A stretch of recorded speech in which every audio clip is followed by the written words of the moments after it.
Hi, everybody. Good afternoon. First off, congratulations to Nord Space. This is my first time at the Canadian Launch Conference. I wasn't here last year, and I'm super impressed. Really impressed, that's the word.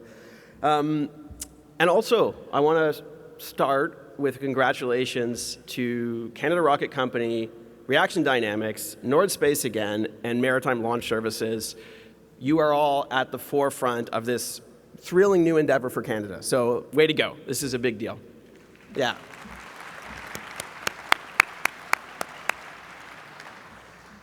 And it's going to enable a lot. You know, you've heard today about some of the things, and now you're going to hear a little bit more about from a lunar perspective. And I know you've already heard a lot about Artemis II. Frankly, I don't think we can hear enough about Artemis II. I think it's worthy of it, and you're going to hear more about it from me today. So on that note, a quick show of hands. Can everyone here put up your hand if you watched the launch of Artemis II? Okay, everyone sees that? That's a lot of hands, okay. So here we are in Canada, we're in the national capital. It's kind of early spring. Put up your hand if the other night you watched the Montreal Habs in the Game 7 of the playoffs. Okay, so maybe a third of the room? Okay, so what does that tell you about space in Canada right now? We've got a Canadian NHL hockey team, one of the legendary Original Six that's in the playoffs, just won a Game 7 series, and a few of you watched the game. Every single one of you watched the launch of Artemis II. That says something to me, and that's pretty impressive. I was lucky enough to be there. I was at the launch, and it was an incredible honor. And I felt that I was honored to be representing my team at Mission Control, but in a way I was representing all of my Canadian friends and family and everyone back home because I got to be the one that was there, for them. And then to think that there was a Canadian on board, it was incredible, an incredible moment of Canadian pride. But then too, there was just, my background as an engineer and being completely impressed by this feat of human ingenuity. 32 stories high or something like that? How tall is this rocket? I don't even know.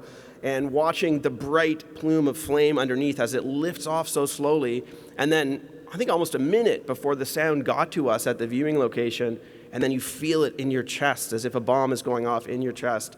And all that physical manifestation of this incredible feat of engineering and national pride. I mean, words can't describe what it feels like, but certainly I could say that I was excited. And that excitement, it wasn't just at the launch pad.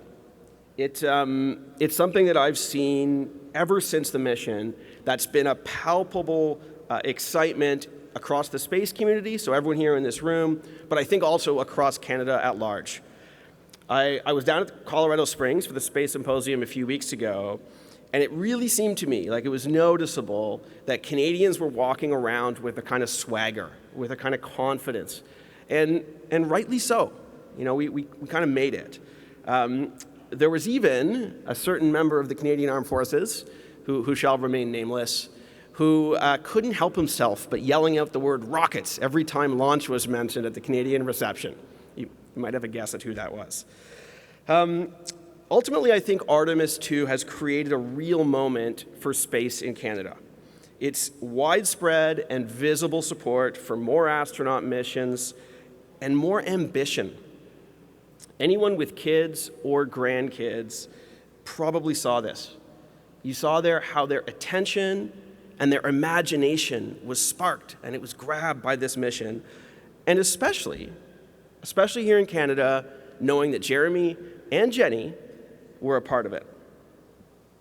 And this is crucial because it's public support that gives us the mandate to make meaningful contributions to international programs. More public support enables the political will to make those financial contributions, which is a good thing for many, many reasons. So first off, I genuinely believe in exploration. I think robots are incredible at repetitive, dirty, and dangerous tasks, but when it comes to true exploration, the expansion of knowledge and understanding, that really comes and only comes with humans. With our judgment, our curiosity, and our feelings of being in a faraway place and maybe looking back at the Earth and seeing it set behind the moon. So it's amazing that we're exploring and that we can continue to. But then beyond that inspiration and beyond the science, like the amazing science that's happening at Dr. Gallagher's Western, there are major economic benefits that come from exploration. So we're seeing countries around the world who are engaged in an increasingly competitive race back to the moon. So in the near term, for sure, there's some flag waving in it. But at the same time, underneath that, there is compelling economic and strategic reasons to be active in what will quickly become an emerging lunar economy.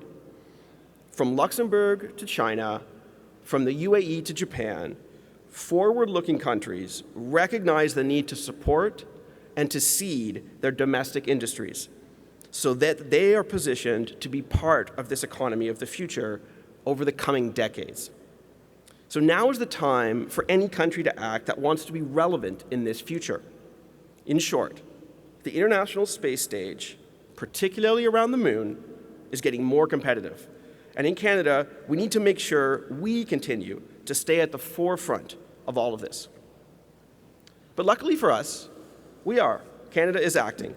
We are the second country to sign on the Artemis Accords, and we continue to play an important role in helping define the architecture and the direction that near-term lunar activities will take.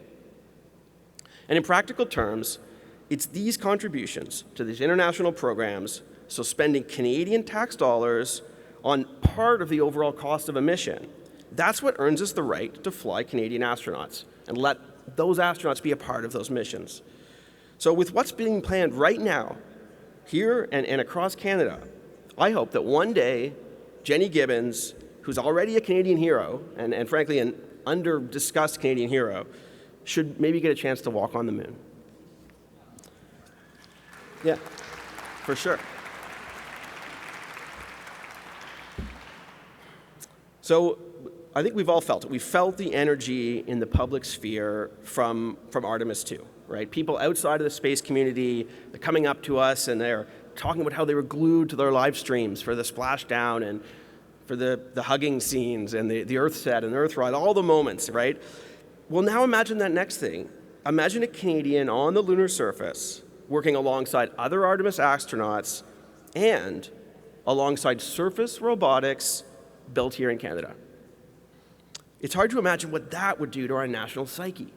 It's how that would ignite hopes and dreams for the next generation. It's almost one step further than where we got with Artemis 2. Chris Hadfield put it perfectly. Without Canadarm, there would be no Canadian astronauts.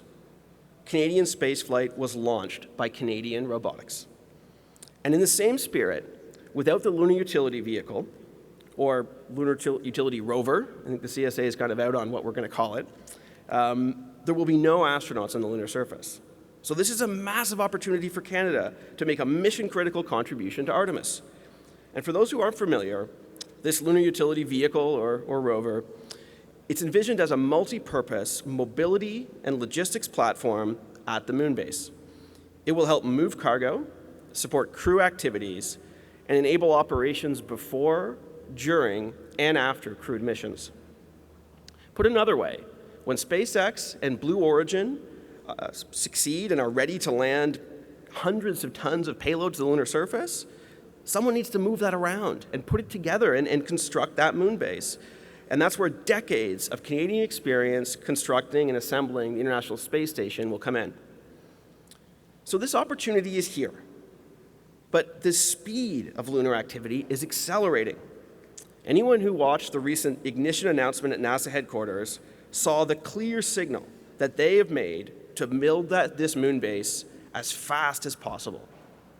Ignition challenged U.S. industry to deliver payloads to the moon at a monthly cadence. That requires a dramatic ramp-up in lunar activity. It includes plans that reference 21 lunar landings by the end of 2028. In Phase 2, from 2029 to 2032, the ambition is up to 60 tons of cargo through up to 24 landings. And in Phase 3, after 2032, on the order of 38 tons of cargo per year. Will every one of those numbers play out? Maybe not. Okay. But the message is clear, right? They are going to ramp up flights and there is a race on to a permanent facility on the moon. And so for Canada to be ready to make use of this tremendous opportunity, we need to move at the same pace, and we need to have a higher tolerance for risk than the past. So yes, the landers may fail, but at some point, they're going to get it right. There will be regular flights, and the countries that built heritage early, those are going to be the ones that shape what comes next over the next decades and into the foreseeable future. So with this huge increase in speed, we need to adapt our roadmap. Okay, we can't just have one big mission at the end of something. We need to have small missions. We need to have big missions. And critically, we need to have early demonstration missions. And also critically, we need to have the whole ecosystem involved. So from big players like MDA Space and Magellan to smaller ones like Eagle Flight Networks and NGC Aerospace, so far, the LUV program has already engaged a broad Canadian ecosystem. And that breadth is critical to ensure we get the outcomes that we need. Because those outcomes are more than just mission success. This is not about having a rover on the moon that meets all the requirements. A real win is a thriving ecosystem of Canadian companies that are selling into a sustainable lunar economy way past the end of the LUV program. Companies selling full rovers and other logistics infrastructure, subsystems and components to each other and to countries and to companies around the world. That is the outcome that we're seeking. The Canadian Space Agency money is a seed to get that started. But with all this opportunity, there's this huge problem. We need to stay relevant, and to do that, we need to move really fast as NASA has said that they're going to move. And that means two things. We need to get to the lunar surface, and we need to do it right away, and we need to accept some risk along the way. And we've done part of this before with the CSA LEAP Capability Demonstration Program. That was the Lunar Exploration Accelerator Program a few years ago. It was a great example of what moving quickly and accepting some risk could achieve. It enabled Canadian industry to take advantage of the very first, the original commercial lunar mission to the moon, and attempted lunar landing in 2023. Thanks to that program, a tremendous milestone was achieved for our industry. A handful of companies, including Mission Control, we got to go to the moon. And even though we didn't achieve a soft landing, I can still say to this day that we have hardware on the moon in more pieces than we intended. But it is on the moon. And that opportunity, it opened doors that we simply wouldn't have had access to without the relatively quick flight opportunity that that program enabled.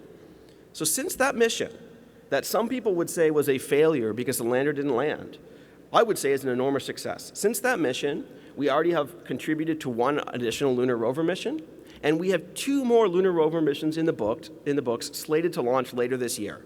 That's 3 lunar rover missions, all piggybacking on the shoulders of a mission whose lander didn't land. And so accepting that risk, moving really fast, absolutely paid off.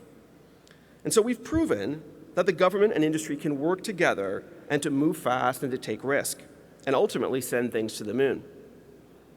But there's more to this problem than meets the eye. And that's centered on the one thing that every single space mission needs: launch. Right now, the only way to launch these early demonstration missions is to go to a foreign nation. And when it comes to lunar missions, the launch cost is an even bigger driver of the overall mission cost than we're used to. And we all know how politically palatable it is to spend a lot of money abroad right now. So in that old model, we could design one Canadarm slowly over the years. We could make absolutely sure it was going to work perfectly, and then pay to build and deploy it. And with one launch, the costs were proportionally lower. In this new paradigm of many fast demonstration missions, Canada needs to spend a huge proportion of each mission's cost on foreign launch services. So the sooner we can launch demonstration missions from here in Canada, on Canadian soil, with Canadian rockets, the sooner we can say that every dollar spent on these missions is going to Canadian jobs, developing Canadian intellectual property and know-how, and supporting the Canadian tax base. Once we get to that point, spending money to fly things often and fast will make even more sense than it does today. So don't get me wrong, it makes absolute sense. We need to do it. If we're not there right up front with NASA in the next 2 years, we're going to be obsolete and irrelevant. But the sooner we can do that on Canadian rockets, the better. So in the near term, we're going to go ahead, but please, Rahul, Hugh, wherever you are, Bashar, just go as fast as you can, please. Thank you. We need to do this. And with that, I'm going to close from where I started, okay, with inspiration. Artemis II, it reminded us what it feels like when a country, a whole country together, believes in exploration. And when a people can see themselves in that mission. If we want a Canadian on the moon, we can do that. And we can do that by building the enabling logistics and infrastructure that make a sustained presence possible. What an amazing role. To quote NASA's new moon base lead, Carlos Garcia Galen, let's build the frickin' moon base. And to do that, and to play our role as a key Artemis partner, we need to start flying a lot of Canadian hardware. We need to do it soon, starting today. And so the sooner we can launch those demonstration missions on Canadian rockets, the better. Thank you.